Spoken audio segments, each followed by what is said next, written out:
Welcome back, WNST, Towson, Baltimore, and Baltimore Positive. Don't need to tell you we're very active. We got a couple of football games this week. We got a lot of things happening. I am not going to Miami. I'm letting my back heal so I can sit for the rest of my life. But I am planning on getting to Chicago. The Maryland Crab Cake Tour is back out on the road.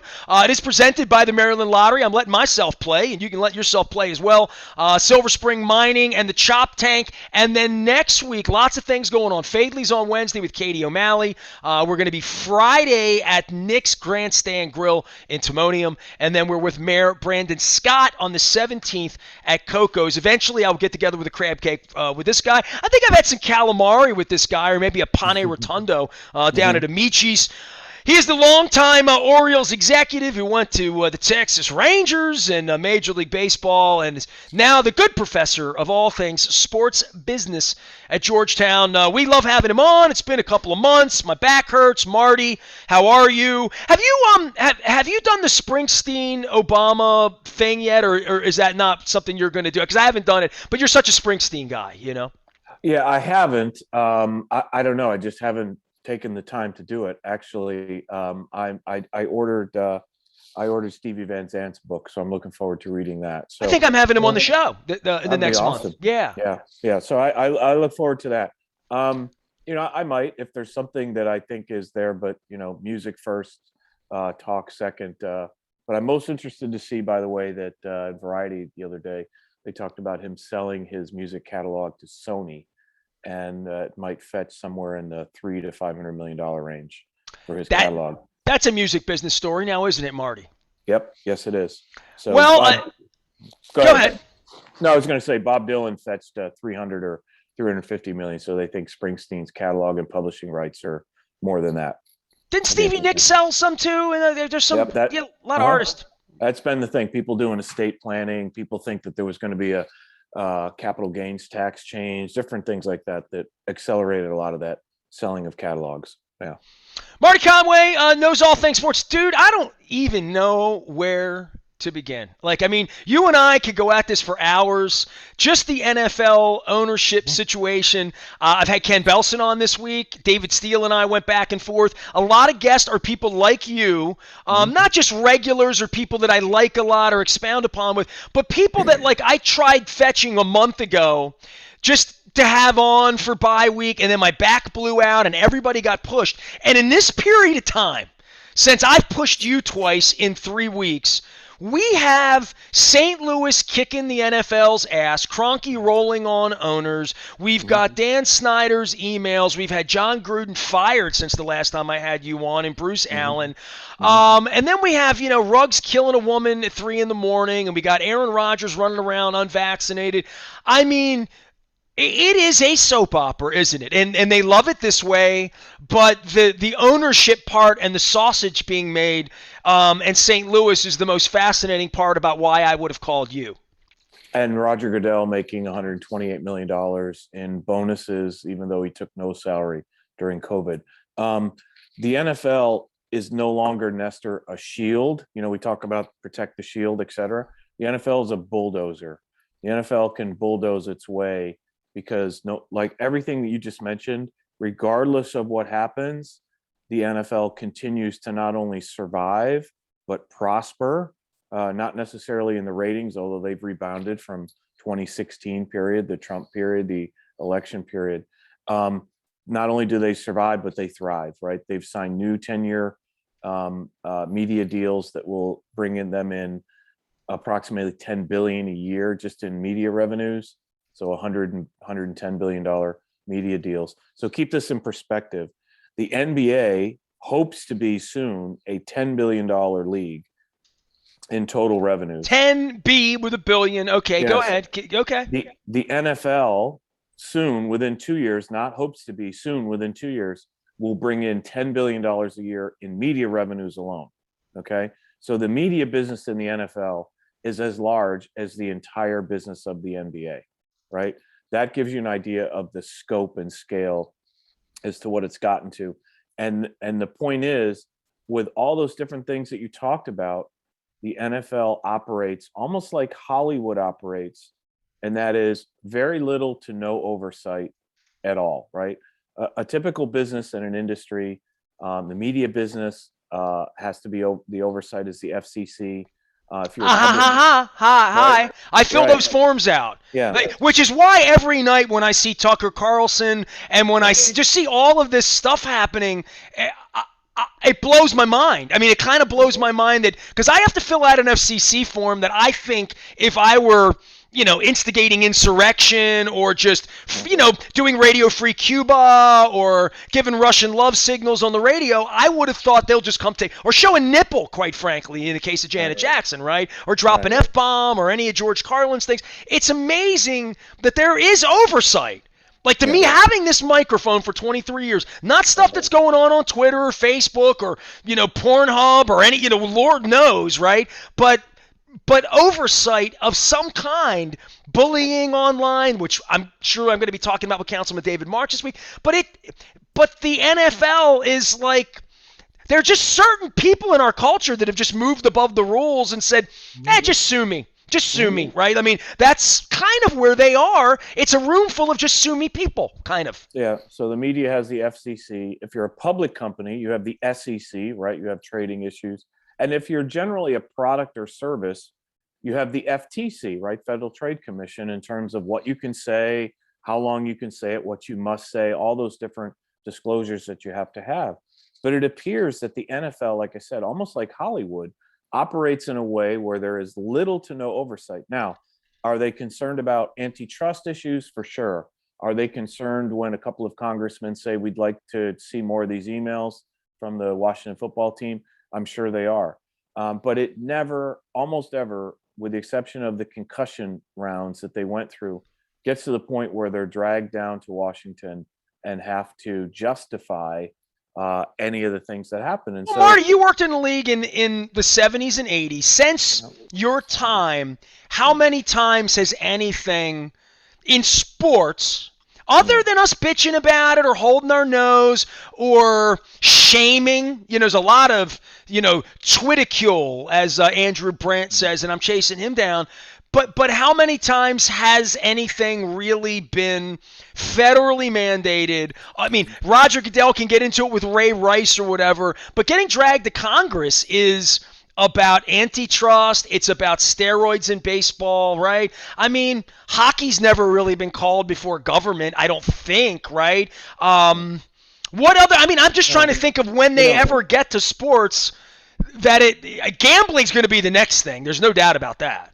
yeah. So the way that our federal laws are set up generally is that there's public sector and there's private sector, and there's a long, deep history of Congress not getting involved in private associations, which is what you see the NFL and the NBA and the NHL being. Now, the point being is when it's so egregious in the case of concussions or everything, where it becomes or sexual harassment in this case, and exactly. Right, and not disclosure, right? Yeah, when it becomes so prevalent in the public discourse that they feel like they have to. But again, generally speaking, there's a constitution for the United States and there's a constitution for the NFL and the NBA and the NHL, and the federal law allows that process to happen, which is why Donald Sterling was removed from the NBA. He wasn't, we didn't drag him to Washington to make that happen. The NBA did that through their own constitutional. Well, Jerry Richardson process. just tapped out, right? Like literally just tapped himself on the head, said, I don't really want at the end of my life what I've done to be run through the mud, right? And that's why I think there is some concern that the morass of the Washington football team mess with, as I tell people, 650,000 emails, if that's true, if those reported numbers are even close to that, those are not humans. Those are not 10 people in a room sitting down going through that. That's machine learning. That's, you're using algorithms and machines to go through and look for certain words and phrases and other types of things. And then it brings it to the attention. But the issue that the NFL has here is that they have said on that regard that they did not leak the information first to the Wall Street Journal on Friday, and then ultimately to a different leak to the New York Times on Saturday or Sunday, that they did not do that. So they have an investigation that they paid for. The football team did not pay for that. The NFL paid for it. and there The was some Beth sort of Wilkinson the Beth investigation. Wilkinson one, right? And that they didn't pay for that. Now there's some also discussion that these emails did not come from the Wilkinson investigation. They came from the lawsuit that Dan Snyder filed against some of his partners in the midst of that process. But long story short, somewhere along the way, somebody took private and confidential information and leaked it to the public. And whether that's going to be John Gruden or the NFL or somebody else, I think there's likely some repercussions for that. Now, again, it's been handled. Edward Snowden type stuff, Yeah, you well, know? I think John Gruden has settled with the Raiders over what he will be paid for the rest of that contract that he had. But I think his beef, if you will probably be with the NFL or the Washington football team if they can finally determine who they, and I'm sure they're investigating, who they think leaked those emails to the New York Times. Because if you follow the chronology, on Friday when it was leaked to the Wall Street Journal in the first of the Gruden comments, Mark Davis chose not to suspend even temporarily John Gruden. He coached on Sunday. He apologized in the media, etc. It wasn't until Friday, Saturday, early Sunday that Mark Davis learned about the rest of the emails, and by Monday, he was in a position where he had to seek John Gruden's resignation because at that point it was just too much. So I think there's some other shoes to Well, drop on somebody this. that had it out for Davis and for Yeah, Gruden and for the exactly. Raiders, it was a hit on the Las Yeah, Vegas Raiders. And yeah, we all know, yeah. if you've done any of the research, he bent Adelson. Everything Right. that went out Yeah, went on in Nevada. It pissed off the owners because they hated him. They hated his old man. They didn't give him LA. Like all of that happened, and they wrecked his season. They're trying to wreck his franchise, right? yeah. So I look. I think the the investigations around the Washington football team. Two, number one, the internal thing that Beth Wilkinson ran, and the other pieces, which is where Dan Snyder was suing his partners or potentially suing his partners. Those are going to be like that's going to be like Watergate for the NFL. It's going to continue to dribble out until people are really satisfied that there was some accountability one way or the other. But as far as the Well, that's NFL the is concerned, lawyer and they've the moved ladies on. in D.C., correct? I mean, Yeah, at the end of the day, they're going to be the loudest and crankiest because they're yeah, not going to just settle for, right, oh, you talked to Beth and things are good. Appreciate yeah, that. That's not. yeah. Can Beth Wilkinson be subpoenaed? Can they drag her in and say, what do you know? Well, she'd have that attorney-client privilege to be able to say, "Look, I was hired, as a client, as an attorney for the NFL in this case. So all my communication between me and the NFL is privileged." But they can subpoena what she uncovered. Now, again, keeping in mind, Beth Wilkinson did not issue a written report. There was a reason for that. We'll soon find that out, I'm sure. But she gave an oral report to the NFL about it. So this is an unusual circumstance. They hired her for probably as much as $10 million So total in that theoretically, investigation. theoretically, they know the truth. Theoretically, they spent $10 million on finding the real truth, which they Yeah, wanted, because if you right, own a company, you want to know right, what's going on, and right, they know it. And then look over there. There's John Gruden. That's right, literally kind of the way this happened, right? right. So those materials that she has probably are unable to get, but that report would have been something that could have been subpoenaed, and there is no report. So it was just an oral report. And so again, this might be something that the NFL has learned, and this is what they'll do going forward on these issues. And you won't get written reports that can be released or leaked.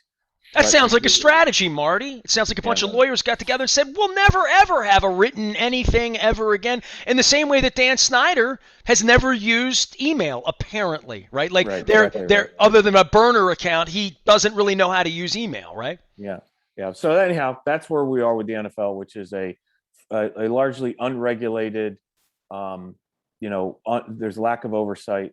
So all these different things that you talked about at the beginning, player issues, ownership issues, etc., COVID issues, are likely just, as I said, the NFL is a bulldozer, no longer a shield, because they've gone through COVID, they've gone through a number of things, and they have prevailed, and franchise values are through the roof, and from a financial standpoint, everybody is happy. Marty Conway is here. Everybody's happy except people in St. Louis and Yeah. Stan Kroenke and a bunch of pissed off, aggrieved owners about getting sued. I got to talk to you. Some of this stuff, Luke's like, they only care about the Ravens. They care about, and I'm like, no, no, no, because we're from Baltimore, and at the beginning of all of this, eminent domain came to me at 15, and when Jerry Jones strode into the room in Houston and said, let's dream bigger, boys. Let's get for the bigger, better deal here in Inglewood. Our partner Stan's got this piece of land, and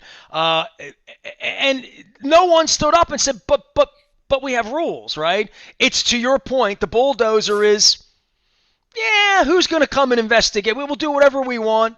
F St. Louis. We did it to Cleveland, Baltimore. We'll do it to Jacksonville. We did it to San Diego. We'll do it to Oakland. Again and again. And this feels like a different case, right? And to maybe your point where the good lawyers get together, the good lawyers said, well, we're not going to do this in federal court. We might get like a real jury. We'll just do this in Missouri, where native son Stan Kroenke took the team that we've worked 20 years to get back after the Cardinals went for the desert, built a stadium, all of that. The stadium good enough to see the Stones, and hurt my back.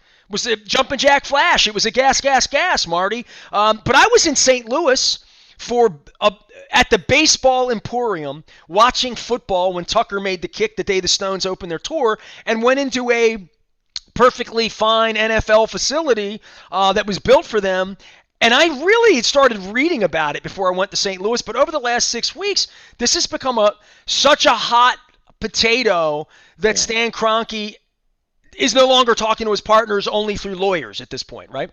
Yeah, this has gotten it. So again, the NFL has been so good at these relocation movement areas, keeping them, out of courtrooms along the way, either winning in lower level jurisdictions or otherwise making arrangements.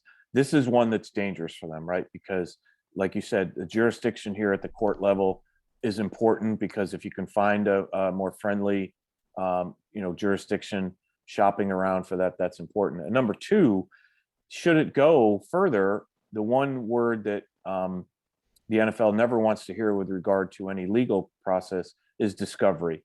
And because then you can start, yes, you're in it for emails related to relocation, but just as we saw in the Dan Snyder situation, you're likely to find communication on other things that the NFL would either be embarrassed by or they would not want to see. Can you imagine the communication after Spanos and Davis got screwed, and just on and on and on and on, right? Like, to your point, who knows what we'll find? It's discovery. Yeah. So that's what they're most concerned about, is losing control of the process, getting to the discovery level where there are other things that could cause them even larger problems to do it. And then, yes, on the backside of that, that is Stan Kroenke indemnifying in one level all of his partners. And again, even Steve Bisciotti says the word partners when he talks about other owners in the NFL. They are partners.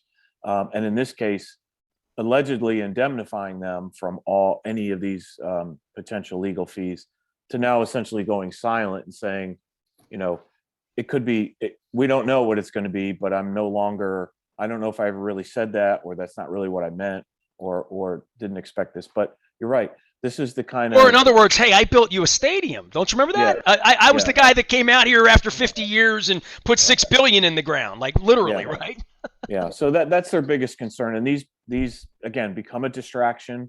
And what the NFL and Roger Goodell get paid to do is not let these become something larger. Don't take a 1-day story and turn it into a 1-year story, right? Is there some way that we can settle this and move on? And that's what they're most concerned about. But again, this is what the NFL does really well. They have relocations periodically, and sometimes they're willful and sometimes not. But this is what they're concerned about when it happens, which is why they try really hard to make something work in the city before they allow an owner to up and move, because they always know there are repercussions from cities, from counties, from states who are looking for some sort of damages, substantial damages for the move. Marty Conway is our guest. He is the good professor at Georgetown. You can follow him at Marty Conway and LinkedIn and anywhere he's writing. And his daughter's covering the Bengals now in Cincinnati, so I'll be grabbing her. And the league is, to your point, percolating through deaths, through vaccinations. Run me through your Aaron Rodgers understanding in some of this because you did work in front offices. It's sort of I have sort of begged off. Like Luke's tier 2, he's out there. The parts of going to practices where you're really not there and masked and all of that. Everything about this landscape has changed. So the reporting of it has changed. And when you say you've been immunized instead of vaccinated, we're really to much of this, the spirit of it, and then the factual part of it, and the fact that there are no fact checkers. There's the honor system. Boy, the honor system. I believed in the honor system for long stretches of my life. I don't know, man. I don't know. 2021. I don't know if the honor system's the way they should be going with their football players. Well, you're right. In the case, and again, those that are around the football team, they know who's not been vaccinated, who's not, because there are things that they could see wearing masks, doing other things. So, but no one is really willing to report that, right? That's the one thing I would take away is the NFL has said that 94% of its players are vaccinated. So there are 6% of 1,500, floating around out there. So there might be. Apparently aren't even supposed to be traveling on the team plane, right?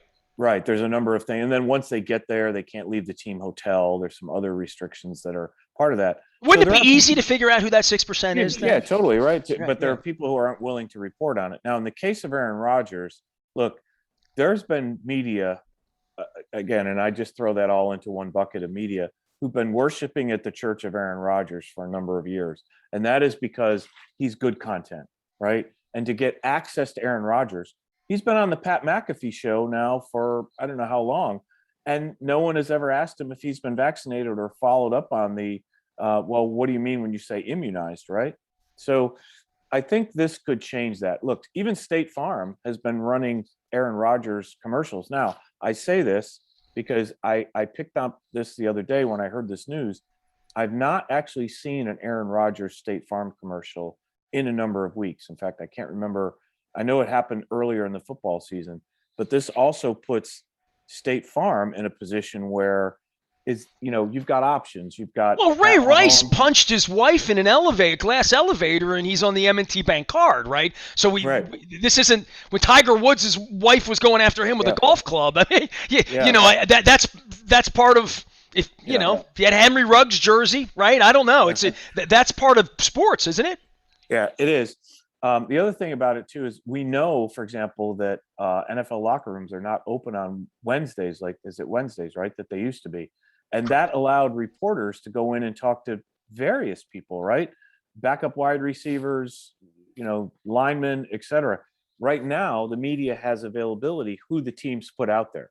So it's the quarterback, the head coach, I find it sort of odious. You know what I mean? Like after covering this, not just the fact that they're only providing this, but that they're digging it and they'd like to provide less. And that's very, very clear to me. And that's why I'm abstaining because, for the most part, because it's a pain in the ass and the juice isn't worth the squeeze. And, I'd rather talk to people who want to talk to me. I mean, that's me being 53, just a use of my time, to be honest with you. There's nothing to discover there with John Harbaugh pissed off with a mask on, for me. Yeah, I agree with you. I don't think the NFL is going to rush back, and they may never actually have an open locker room thing during the course of the week. So point being is that, like I said, facetiously, the media has been worshiping at the church of Aaron Rodgers because he's good content. It's recyclable. If you get access to him, either, like a Pat McAfee show, or you get him on the media workroom, that's something you can use for 2 or 3 days. But now I think that changes. I think asking people, have you been vaccinated? The response is either yes or no, I've been vaccinated. It's no longer going to be something. So again, he apparently used an alternative, what he described as an alternative treatment, osteopathic medicine. We know what that has been like in the media with other political figures and public figures. When they've talked about alternative treatments, they've been dragged through the media because of it. It'll be interesting to see whether Aaron Rodgers gets that same drag treatment or not. And ultimately, whether again, and I've said this earlier, the NFL has had their last two MVPs be unvaccinated and have COVID outbreaks where they have missed games, practices, etc. And but again, what I said about earlier is it seems to make little to no difference in the popularity of the game or the interest of the game. And the NBA has Kyrie Irving and Bradley Beal, two all NBA level players that we know of that are not vaccinated. It's put both leagues, the NBA and the NFL, in situations where they haven't been before, which is they like to be at the forefront of social issues because they know that that helps build their brand and build their business, whether it's anti-racism messages or Black Lives Matter messages or other things like that. And now it's put them in a position where their best players, two previous NFL MVPs, all NBA players, have chosen not to be vaccinated. They're not able to actually run credible social campaigns in this space because people look and say, yeah, but your top players are not vaccinated. So but we got guys who aren't scientists talking about science, and we also have the stick to sports types and the political types that have made it a political act to get vaccinated or not. Right. And the league doesn't see it as a political act. The league sees it as a health issue.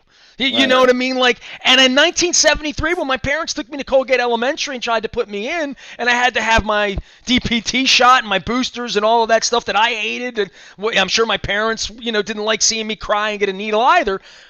This is we've had a whole society formed on this. Yeah. You, me, our parents, black, white, east, west, no matter religion, that's been a very American thing that's being challenged now that these institutions have to figure out. I mean, look, baseball couldn't figure out how to get teams across the border. They had to move a franchise into Buffalo, and now they're trying to move a franchise into Montreal half the time, which I guess that's next week's can of worms, right? We haven't talked baseball, Marty. Well, yeah, that's so. The point being is the NFL and the NBA have been backed into a corner because they usually like to be out front on some of these issues, put their players out there for PSAs, do other types of things because they know that it helps form a better public opinion, which leads to better commercial opportunities. And I point to the NFL in the case of using paid patriotism a couple of years ago, where the idea of the salute to service and honoring veterans was a worthwhile endeavor. But then we learned more about the fact that they were actually selling that commercialization to the Army, to Navy, to the service levels themselves. So this is a step back for them because they're not able to get out front on this and lead in a way that they've been comfortable with other social health / issues because, as you said, it's turned into a political issue, and it's now there are deeper questions. But in the original question about Aaron Rodgers, I think it will sharpen the needle on media asking players, have you been vaccinated? Yes or no, and expecting a yes or no answer and not a cute response. Look, Aaron Rodgers is a really smart guy, bright guy, went to Cal. He really has been able to dance around the media for a number of years. But I think this is a setback for him too. Marty Conway is here. Anything you can say about baseball? Because if I don't say it now, it's not like we're going to talk baseball next month or the month that. I was on my ass all month, and I said this to Bill Cole. We had a long, but I've just found it really hard to watch. I wasn't interested in it, and it was on most nights. My wife and I, we would kid around about, hey, the World Series on, and I can't wait. Like really, like literally, like joking about it, and then we'd put it on, and it just, I don't know. I just didn't find it to be compelling I love baseball. I remember racing home when I was a kid for Royals-Yankees games, and when you were running the Orioles and like all that. I don't feel that way about it, and I don't feel dirty about it. I went through a long period of guilt about how I felt about it, or Angelos and this and that. Now it's just, I don't recognize it, and it ain't all that compelling, and it's 4 hours long, and starting pitchers are out with 2 outs in the first inning. I don't think it's very good. That's all. It's like Smokey and the Bandit 2. It wasn't any good, Right, the sequel. Well, look, the numbers are in, and the ratings, of course, ratings for virtually everything, with the exception of the NFL back to 2016, have been down because the total pay television audience in the United States is dropping. The good number for Major League Baseball was that the share, meaning the percentage of people who had their TV tuned in that night, forget having a TV household for ratings, the share number was where it was in 2019. So the share of people who were actually watching TV for Major League Baseball in 2019 and 2021 was the same. So they were able to keep that share of people that were interested. But as you said, a couple of things stood out. Number one, the pace of the game in the World Series and in the postseason. First of all, the World Series, they add an additional 30 seconds to each break. So instead of it being 2 minutes, it's 2.5 minutes. You can feel the difference when you've been to a World Series game or watching it at home. You feel the difference in the longer break. And number two, the amount of pitching changes, the excessive use of that stretches each game. Now, I think the other night, I think maybe it was must have been game 5 in Atlanta. We were looking at starting at 8 o'clock and ending after midnight on the East Coast. Like, if they don't recognize that that is a significant problem, that the pace of play is already slow during the regular season, averaging 3 hours and 10 minutes. The pace of play in the postseason and the World Series. The one good thing about the NFL or the NBA or even the NHL in the postseason is there's virtually very little change in the time period. So, for example, the NBA recognized that in the last 2 minutes, with timeouts and other things that were happening, the last 2 minutes of a game on the clock were running 22 minutes totally. And they looked at that and said, we can't allow that to happen. We can't allow our game to progress to a certain point and then have the last 2 minutes be this, never ending thing. So they made rule changes that made the last 2 minutes much more palatable for people to watch because they know ultimately they're a TV product. I think what Major League Baseball has to understand, like the NFL has, is you are now ultimately a TV first product. Yes, there's people in the stands and you need to reflect that. But what is your TV delivery? Because increasingly sports is a TV related audience package, and that needs to be forefront. And so they have to think about that. And the fact that Fox would like to have 2.5 minutes or TBS would like to have 2.5 minutes between, you just have to look at them and say, look, you're going to have to do better. It's not going to be 2.5 minutes. It's going to be 2 minutes. You're going to have to run promos while the game is running. And oh, by the way, those commercials in the 6th, 7th, and 8th inning, people have already seen them once.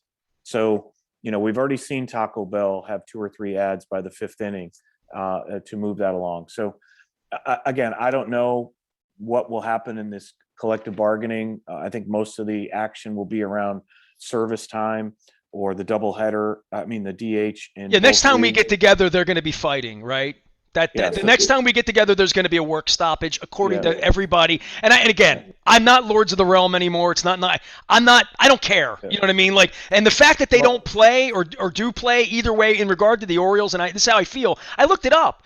They've lost 115, 110, and 107 games. And then I totally forgot they only played 50 games last year, right? So they don't even have a number for that year, and they're happy they don't because it would have been 100 and something, right? So they're just on this place where when you play 50 games in the middle of a plague, you're happy you didn't play them. I know the Brandon Hyde and whatever they're going to do in the offseason, and the only off-season story here is going to be what the Ravens do in January, and the fact that there is this work stoppage that, look, I've been doing this 30 years. Fans never understood it back in 94, right? And I have no interest in understanding it at this point other than maybe talking to you about it, because it always comes down to, well, do you want the $20 per diem in the single bed or the double bed? Do you get the refrigerator at the Four Seasons in your own limo ride? And it's all those kind of weird rider things that the players fight for now that I guess Lou Whitaker and Alan Trammell would laugh about, right? Yeah. So what we used to say as far as, inside baseball type stuff, right, for people that followed it, this is inside baseball type things. I think there's 2 things I think people would recognize, and that is if there is a designated hitter in both leagues, if the American League does move to the DH, that's 15 new jobs for or 15 more jobs for the Players Association, because you'd have those guys that were, aging and would be permanent. Marty, it took them 50 years to get it. I know. It's been 50 years. Exactly. I know. Ron Bloomberg was the first DH for the New York Yankees, and since then it's been a staple. So I think there could be an additional round of playoffs approved, like there was in 2020, because they wanted to make some additional money and put more teams in. So I think fans would recognize that. But I think virtually everything else, like you said, whether it's service time, whether Adley Rutschman can play, on opening day and not have to worry about starting the clock for his, 6 years, things that fans want to see, which is if you've got the best minor league players, you need to get them to the major leagues as soon as possible and not worry about how long that person is going to be with you. So I think you could see maybe by age 29, even if you don't have service time that equivalates, you'd become a free agent. I think there'll be some things like that that will appease the players. But the other things, revenue sharing between players and owners or between owners themselves, those are all inside baseball things. And as you said, we went, I think, 134 days without baseball during COVID prior to them playing. And so I don't think fans anymore would feel like, gosh, what is happening? Why aren't they playing? So it's my estimation. Yeah, play 120 every year, right? Yeah, literally. It's my estimation that December 1st comes and goes. They don't have an agreement because I don't think the players feel like they need to agree to anything in December. That really starts to become a February, March issue. And I suspect by March 1st, there is an agreement in place that allows spring training to happen, free agency to occur, and there's a race to start the season at the end of March, like there almost every time we have a collective bargaining agreement to do it. So if that's the playbook, I don't think it helps markets like Baltimore that really need an off season to market, to do things, or in Washington to do that. So again, probably not helpful to the clubs that really need it. It's not going to hurt the Dodgers. It's not going to hurt the Braves. People are going to still, send their money into Atlanta for season tickets for next year. They're not going to be worried about that. But I do think December and January become stories in the Athletic or other places where people go for baseball news about that. And the rest of the United States could care less. They just want games in March. Marty Conway is here. He's officiating things and Georgetowning and teaching and sport. Just last thing, do you still watch and enjoy it the way you did, or am I an old get off my lawn guy for watching this the last month on my back with nothing else to do, can't do anything else, and just thinking this isn't as good as it used to be? I don't feel like I'm alone in that, but I wonder if you feel that way. You've watched a lot of baseball, man. Yeah, no, dude. No, it troubles me at the pace. If I flip it on and I'm watching, and I start to see pitching changes and other things, it's just hard to hold that, excitement level. So I find myself checking in and checking out of it more. If I look at it and it looks like it's if it's 0-0 or whatever the circumstance with, I will stay. But yes, I am, like others, very concerned that I don't need to watch 2/3 or 3/4 of the game anymore to get my fill for it. So again, they need to Yeah, the think about NBA that. fell apart with that for a lot of people when you put the second quarter on and it's 42-28 and somebody's on a run and you're like, it's 8:15. I'll put it on again at 9:28 and there'll be 6 minutes left and it'll either be good or not. And that started 25 years ago with the NBA. Nobody watches the NFL that way. Nobody thinks I'll put the game on at 3:30 and catch what happened. And maybe baseball with the starting pitching, that's the thing that's just, and they're trying to get me to gamble on it incessantly, and I'm never going to gamble on it because I don't even know why. I don't even know what you gamble on anymore, other than pitch by pitch, which I guess now becomes a TV delivery issue that everybody's like the racetrack thing going down. If they're going to bet pitch to pitch and frame to frame, that's kind of where it's going for me, and that's probably a direction I'm interested in less than the shift or 7-inning games or guys on second base in the 10th inning and all of this weird stuff they're already doing, I think they have to be concerned about analytics driving names out of baseball. You talked about starting pitching. That's one area now where openers, other things like that, we organized our baseball lives around the great starting pitchers, Jim Palmer, Tom Seaver, Dwight Gooden. Let's go on and on about people that we wanted to see. And if you're going to take analytics if we are never going to have another 300 game winner, if we're never going to have complete games anymore, if we're never going to have starting pitching, now we're even saying to starting pitchers that wins don't matter, right? Wins are not one of the most important statistic for a starting pitcher. It's other elements of, 5 innings. I think the analytics piece of baseball, if it removes personalities, it will be a huge challenge for baseball to market itself when you take one important position 4 20-game winners in Baltimore. They You have still to pay talk those about guys, them, Marty. right? You have to pay those Exactly. guys $30 million a year. And they have to be an important part of your overall.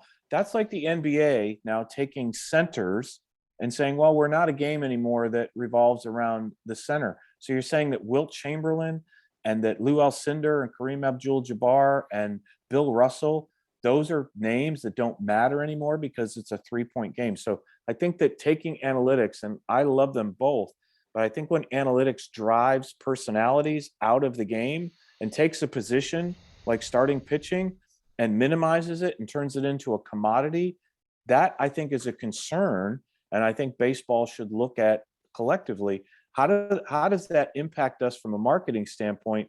And if we have to take rules around it, like taking the shift out, making sure that there are infielders on both sides, doing things that analytics are slowing the game down and bifurcating the game into these small little bites. I think that's a challenge. We've already seen it where they took 40 minor league teams and just obliterated them and said they don't really matter. So Frederick no longer has an Orioles affiliate. I think that's bad for Frederick, and I think it's bad for the Orioles, frankly. So these are all things that have been driven by analytics and number crunching. And I think sometimes the commissioner has to be able to step back and say, hold on, let me go talk to my board of directors, which are the fans in Frederick and Hagerstown and Baltimore and a lot of places like that, and say, what do you really think? And come back and say to those people in the room, I've heard from my board of directors. I think there's a lot of merit to what you say, but I don't think it's in the long-term interest. I don't think this is something that Bud Selig would have thought of as a good idea, because at the end of the day, he was really embedded in the sport. And I don't think that Rob Manfred and a few others are as embedded as Bud was, and that could be a problem. Well, you're also making $64 million a year in the case of Roger Goodell, so like it does. Money changes everything. Marty Conway's here. He talks about the money in sports and business at Georgetown University, longtime MLB executive and my friend that I owe a crab cake to, a visit to a Michi's or something, a Springsteen show. Enjoy the Little Steven book. I'll check back in a couple of weeks. I'm sure the NFL, something will be going on, right? Happy Thanksgiving to you. Make sure you drink some eggnog and eat some pumpkin, all right?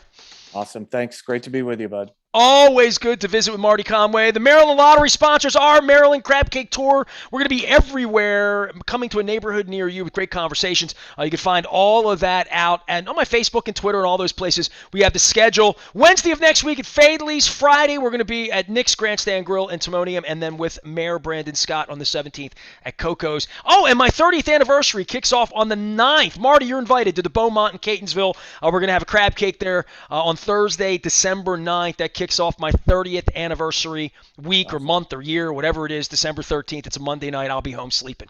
I am Nestor. We are WNST, AM 1570, Towson, Baltimore, and we never stop talking Baltimore positive.